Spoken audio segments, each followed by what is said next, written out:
I got some new makeup brushes a couple weeks ago, and I have been carrying them around in this, like as if I don't know how to make something that would hold them better. So today we're gonna make a little makeup brush roll up so these brushes can be a little bit more fancy and they're a little bit easier to access, because right now I have to like pop it out of the, why did I not come to my own mind about making something before now? Anyways, this one's wildly beginner friendly. You can handle this one. And we're gonna use some non-traditional things to make it, because you know that my brain works different than everyone else's.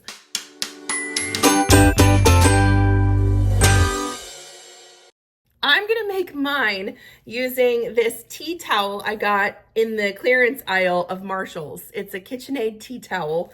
And yes, it's cute. And I have another one that I use in my kitchen, but I held this one back because I had a feeling it might not want to be a tea towel. It might have an identity crisis and want to be something else. And guess what? It's going to be a makeup roll up. You're welcome. It measures about 27 inches by 16 inches. You could also make this whatever size you want. So if making it the size of a fat quarter, like 18 by 21 inches would be better for you, that's fine. Do the same process, just make it your own.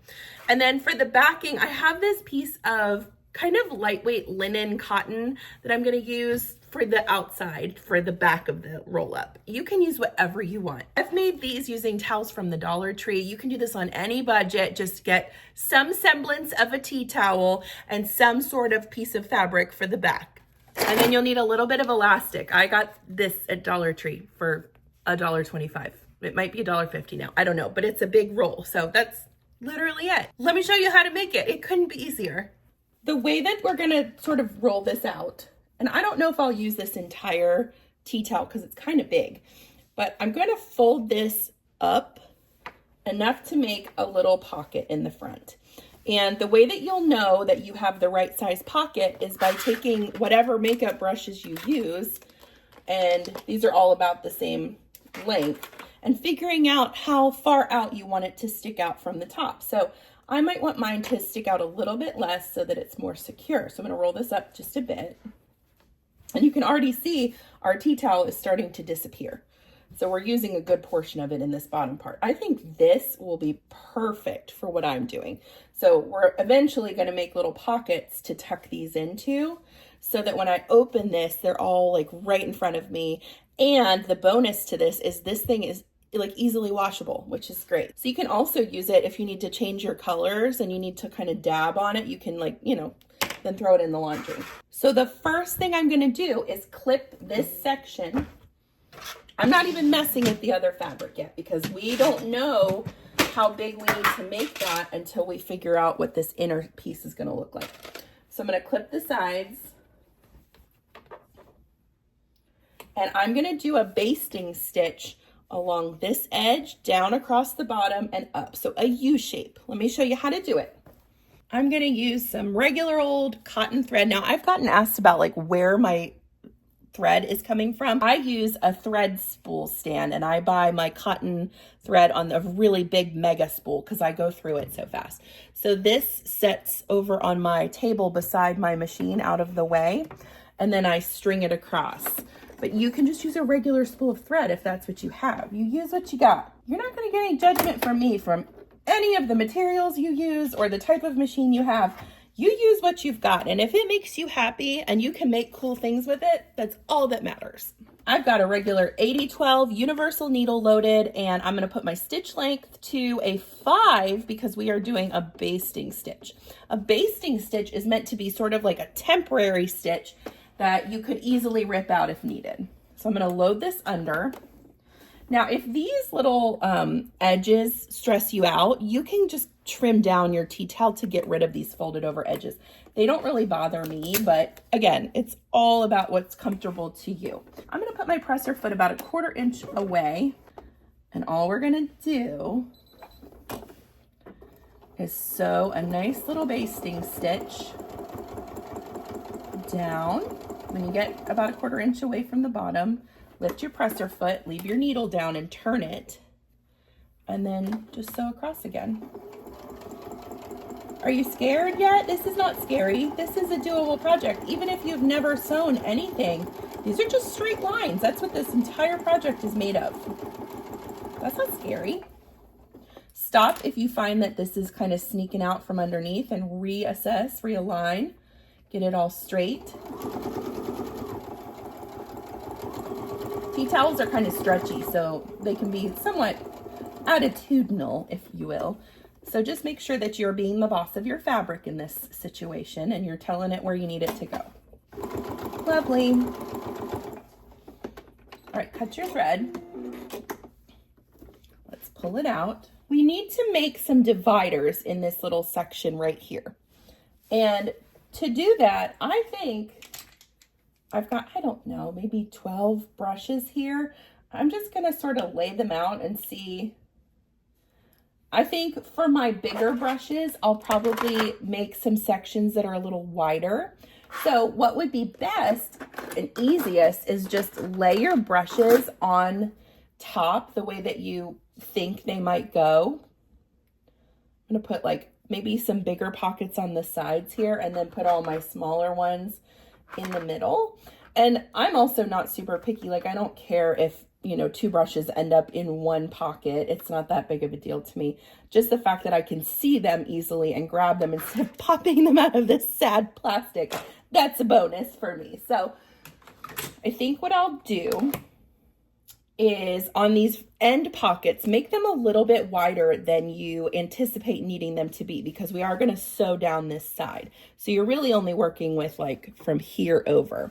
Draw a line, and I've got striped fabric here, so it's already trying to be tricky on me. I'm using a water-soluble pen, so this will come off with some water. Let's see, space for another larger brush maybe. That's about 2 inches. These are about 2-inch pockets. And then the rest of them, I think I'm just gonna make an easy inch pocket.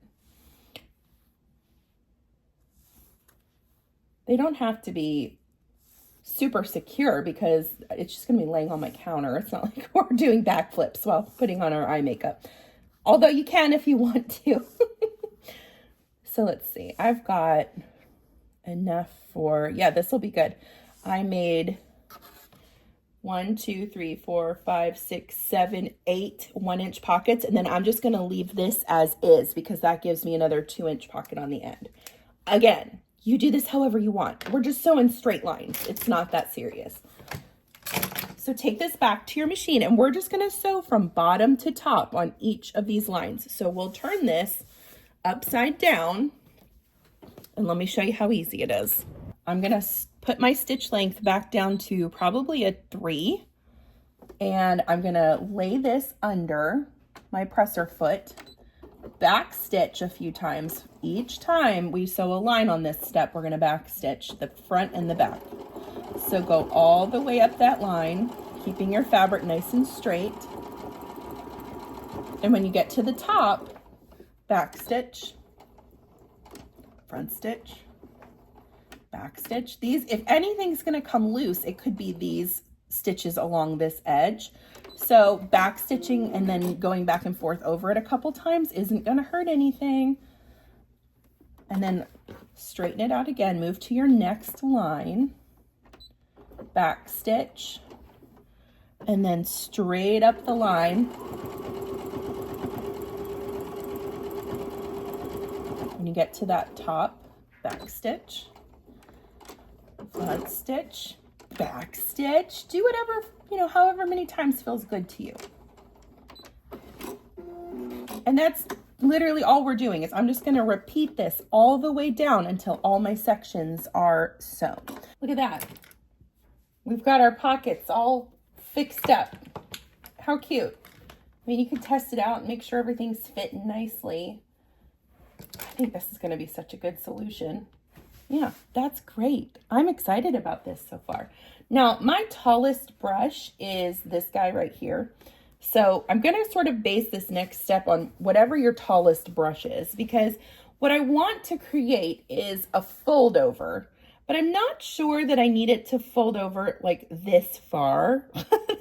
Like, I feel like it could be just like there, and then you'd have less thickness if you're not going over where you've already got it doubled up. To avoid a lot of bulk in this project is I am going to cut, I think This is too, I can get rid of this. So I'm gonna mark a little line on either end and lay this out on my table, straight as you can. And I'm just gonna cut off this section right here because it's extra bulk that we don't need. Especially if you're traveling, you wanna keep it as light and easy as you can. So we're just gonna trim that off. Perfect. And now we are ready to cut our next piece of fabric, which is gonna be on the back here. So I am gonna just do this, take all my brushes out. I'm gonna do this the most easy way you could possibly do it, and that means just laying my fabric out and laying this on top of it. Got the strawberry theme going. It's gonna be cute. Now it doesn't entirely match, but I feel like it goes. My grandma always said, honey, it doesn't have to match, it just has to go. I didn't really understand what that meant until I got older. Whereas like we have this nice strawberry theme, so who cares if some of the colors are a little different on either side.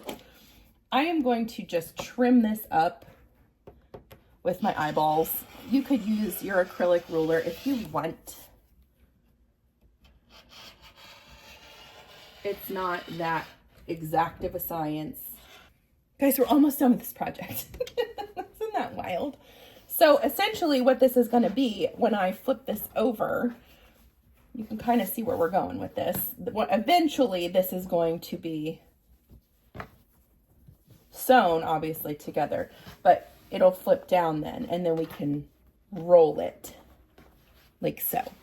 That being said, we need to put a piece of elastic right here. So mock this up in a way that, you know, you're gonna probably carry it. And when you do that, put a little mark where you want your elastic to go. Now, I'm going to turn this pretty side up, and I'm gonna lay my towel pretty side down. And again, mine's a little bit bigger, and that's okay. We can trim it once it's sewn. It's fine. And find where you put your little mark. I think it's over here. And cut a piece of elastic. You want it to be able, it's going to be in a loop, and you want it to be able to wrap around the whole thing. So if you want, you can fold this back down to sort of get the idea of it. And remember, you're going to have brushes in here, so I would roll it very loosely. And that'll help you figure out a good size of elastic to put around it. So I'm going to do, just based on that rough estimate, I'm going to do about 11 inches of elastic. And the next thing we need to do is clip this around the edge once you've got your pretty sides laying together. We're just going to sew a square. It's so simple. Get it? So simple. Now, where your little dot is, which mine is right here, I'm going to take my elastic, make sure it's not twisted, and I'm going to lay it inside with the raw edges sticking out, right where that dot is. And I'm going to lay this down and clip it in place. Now you could baste this like right here, just this little tiny section, if that makes you feel better. I'm just going to clip it and assume it's going to be fine. Now, we do need to leave a section open for us to turn this right side out at the end. So I'm going to leave it along this bottom edge, I think, which means if you're new to sewing, something that might help you is to draw a little line where you don't want to sew. So I'm just gonna make it, I don't know, 7-8 inches long. It doesn't have to be that big, but don't ever do it on a corner because that'll just make your life harder. So with this being marked, I know that it would probably make sense for me to start here, sew up all the way around, and then stop here. So that's what we're gonna do. Put your stitch length down to a 2.5 and sew on the side that is smaller so that you know that you're hitting all of your fabric in every stitch. Start with a back stitch, a couple of them, and I'm gonna sew to this corner and pivot. I'm using about a 1/2 inch seam allowance here. You can stick with your 1/4 inch if that makes you feel better, it's fine. Lift your presser foot, turn the work. If it would be easier for you to trim off these wonky edges where it's a little thicker, that's fine. You also don't have to use a tea towel if you have a placemat, or you could even use a dish drying mat, or if you want to use conventional materials, you could just use another fat quarter of regular quilting cotton. I would just make sure that you put some interfacing on it, maybe a lightweight fusible interfacing or even a medium weight, where it would be fused to the back of the fabric on each, the lining and the main, and that'll help give your project a little bit more structure. But again, this is just a makeup pouch. So make one the way that you want to do it and see how it turns out. And then write down some notes in your sewing journal about how you want to change it for next time. And then you'll know. These are my favorite projects. They don't take very long. They're really rewarding and they solve a problem. This makeup brush thing is so silly, but it's gonna help me for sure, because right now that plastic case is driving me crazy. So it's always good when we can solve problems. As sewists, we're kind of magicians, if you didn't know. We're constantly making things appear out of thin air that are very cool. Backstitch several times because we're going to be pulling on this opening as we pull it right side out. Cut your thread and come over to your cutting board. We have a little bit of cutting to do before we turn this right side out. If you are not comfortable using your rotary cutter yet, that's fine. Just use some scissors. We're going to trim our corners, cut up to but not through your stitch line. This will help give you nice crispy points when you turn it right side out. They're a little hard to see, so it might be good for you to work from the other side for this because you only have one set of stitches that you're contending with. And then we're going to also trim down the side seams a little bit. And again, if you want to use your scissors for this, that's fine. I'm going to use my acrylic ruler and my rotary cutter because that's what's comfortable to me. No judgment here, whatever you decide. Just don't cut through your stitches because that's a bummer. I'm going to try and get it down to about 1/8 of an inch.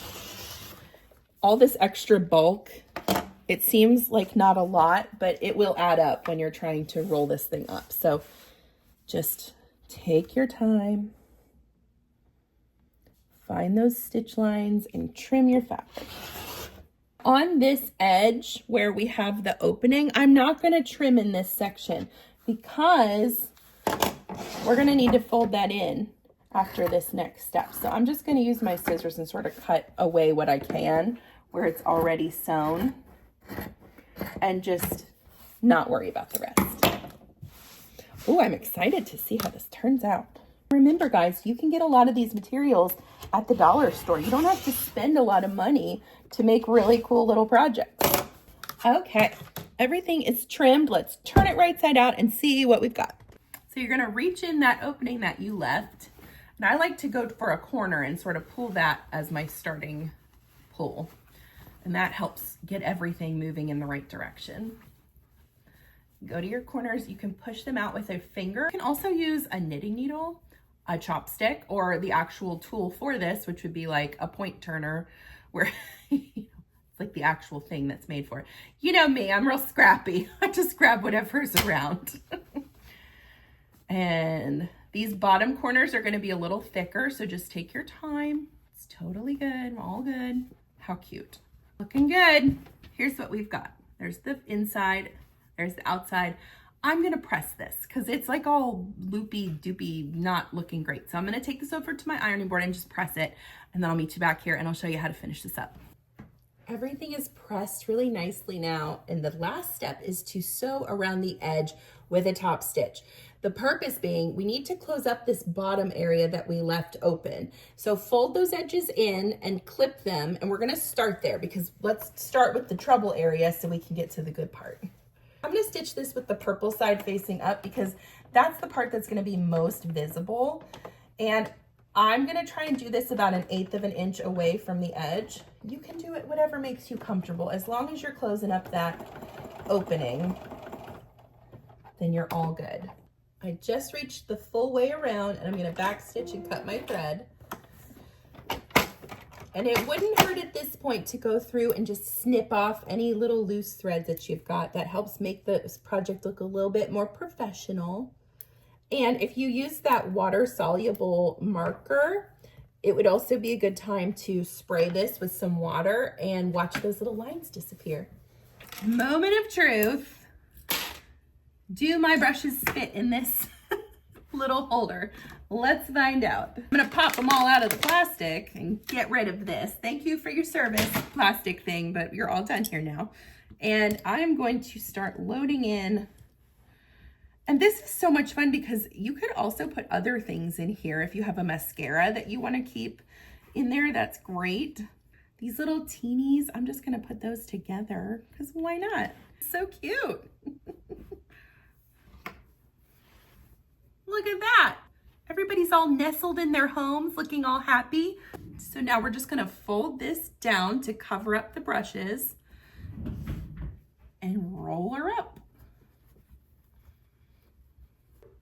Mine turned out a little longer than it needed to be, so I'm just gonna tie a knot there. It's all about just problem solving.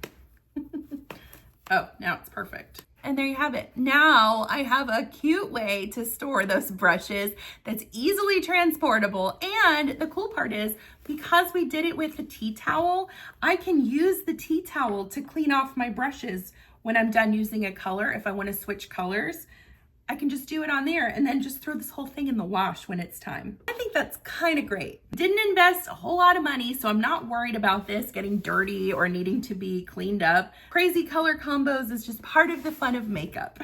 So there you have it, the cutest little dish towel, odds and ends makeup brush roll up that you can make for very cheap and with very little experience. You can totally conquer this one. And if you do, make sure to send me pictures because you know I love to see what you all come up with. I'm Chelsea with She Sews Seams, and I'll see you next time.